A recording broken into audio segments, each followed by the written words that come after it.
been a long day for you, and I imagine that you're thinking about lunch.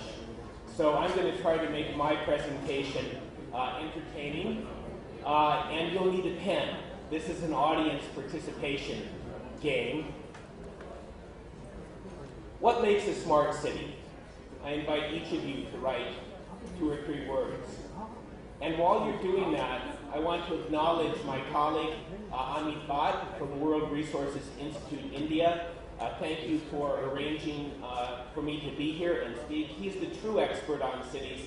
I lead the communications work at the World Resources Institute globally, and I stand on the shoulders of experts like Amit. So I won't be here very long, but Amit comes to Bhopal at least once a month and is available to share some of the things that I'm going to touch on briefly today. So has anybody written down a word? What makes a smart city? Would anybody like to share one? Does anybody have an idea? I know there's not a clear definition, and I think that's wonderful. I think one of the great things about the Smart City campaign is that it has not been very clearly defined, and that calls forth participation from people to come up with our own definitions. I'll tell you my definition. I think one reason that the Smart City campaign has excited so many people is we think about smartphones. And we really like our smartphones, and it's not just because of the technology. They're beautiful. They're fun. They help us to do things.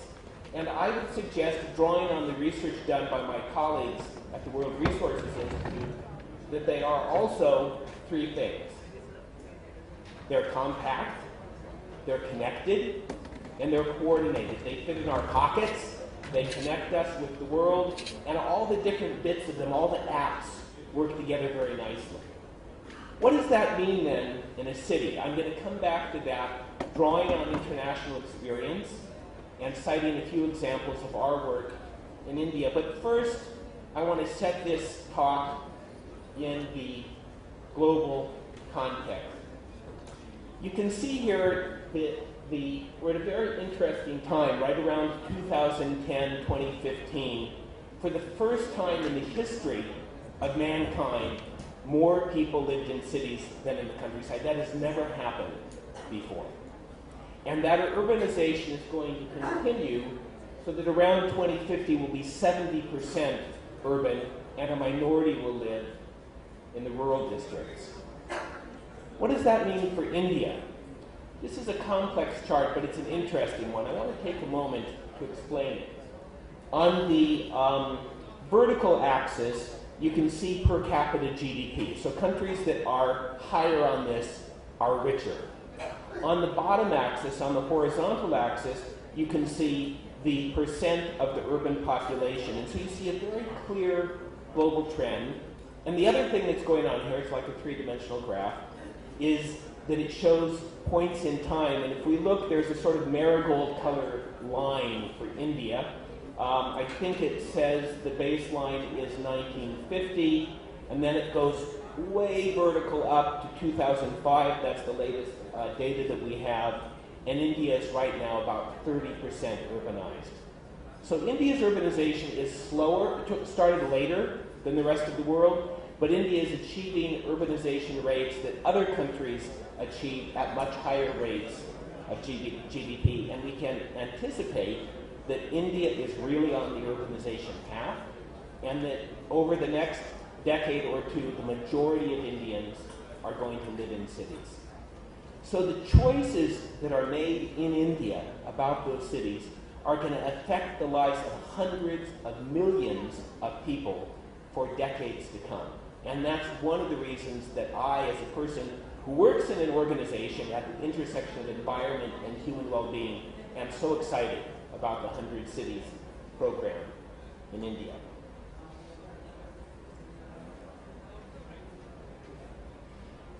Cities tend to go together with wealth, but they can also be destroyers of wealth. And this chart shows the costs of congestion to some cities that have followed an automobile-centric form of urbanization.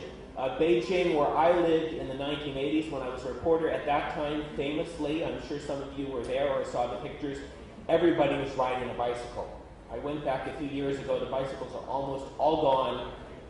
There are cars everywhere, and Beijing is one of the highest costs in terms of congestion costs. It's eating up more than 4% of Beijing's economic product. And you can see other cities like Dublin, Cairo, and Manila that have followed a US-style model, really, of urbanization, are paying very high costs.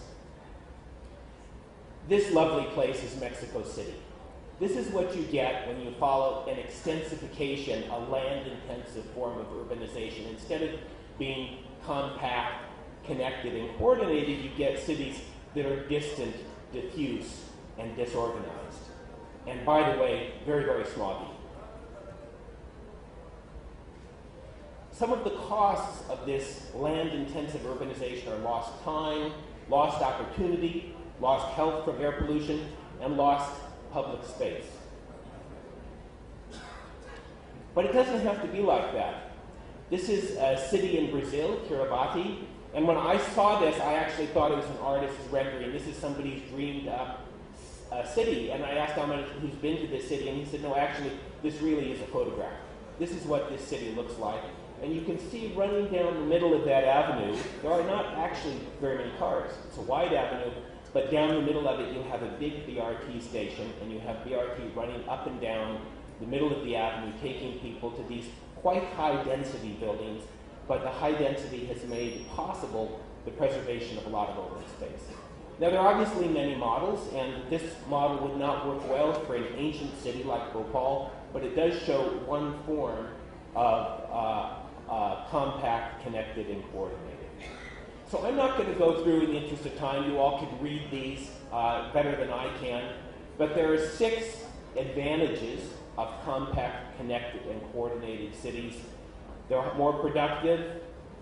There's lower infrastructure requirements. If people are all really close together, you build a form of transportation or sewer or wireless to reach all of them. It's a lot cheaper than if they're spread out.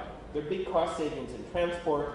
There are health benefits from air quality, more jobs, reduced congestion, and importantly, given the threat of climate change, which I'm sure you all understand and recognize, they are much, much lower in terms of emissions. So I want to unpack these 3 things with some examples. Compact. There are a lot of examples from drawn around the world, but as I've been in India and talked to people, people have said, well, you know, these things can work elsewhere, but they can't really work in India. And so I made an effort working with Ami to identify some of the examples where WRI is currently working in India. In Hubli, Dharwad, there's work on a BRT to connect these twin cities and have transit-oriented development that is high-density development all along the corridor, and at the same time to create walkable, safe spaces and provide for affordable public transportation.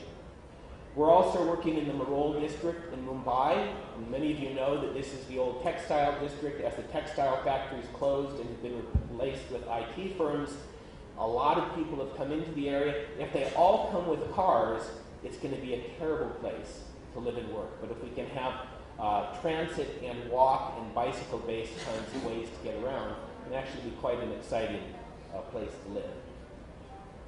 Connected. What does it mean to be a connected city? Some people have asked me, some of the reporters today, well, isn't it true that BRTs, you know, aren't really working, and you know, it's maybe just a solution that's being proposed for developing countries?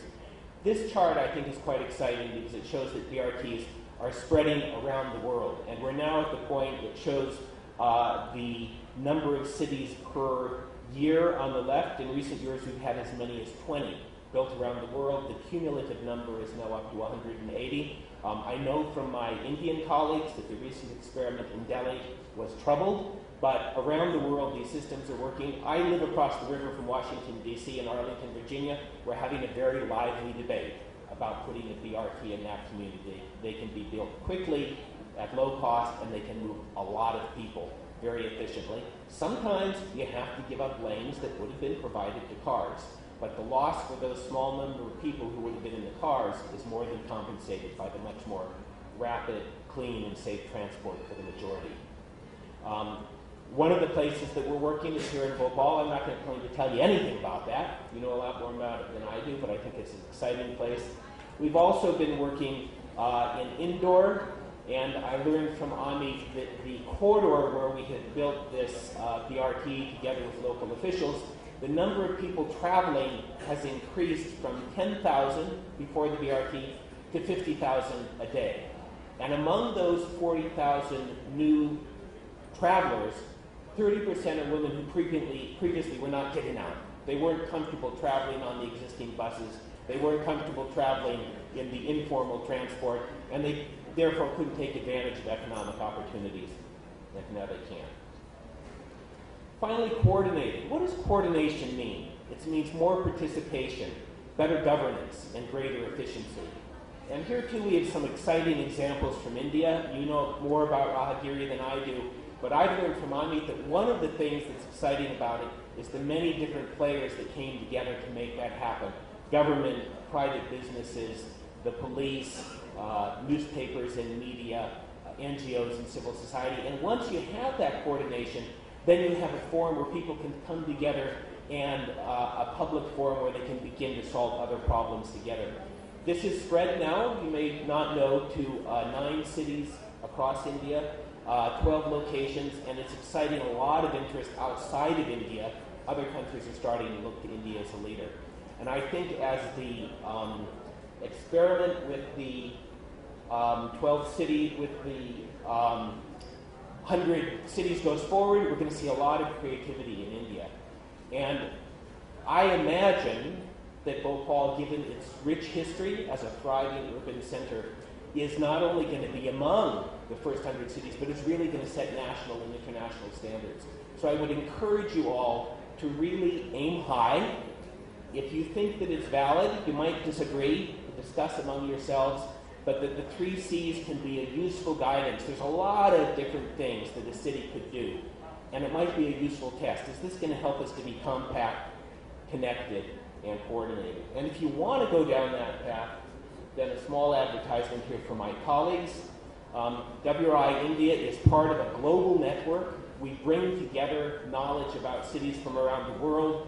Cities Safer by Design is our latest report. It's examples from all over the world about how streets can be designed in a way to bring down road deaths and injuries and make them more pleasant for people to be enjoyed. We combine that global knowledge with an incredible staff. I've been very privileged in the week I've been in India to get to know my colleagues. They are deeply involved working with local officials, working with other partners, NGOs, civil society, and the private sector, and they're eager to engage with people here in Bhopal. The URL's at the end. I hope you'll take note of it. If you forget it, just Google them. I'm sure you'll find them quickly. And Amit will be here after I'm gone, and I'm sure he'd be happy to talk to you. Thank you very much.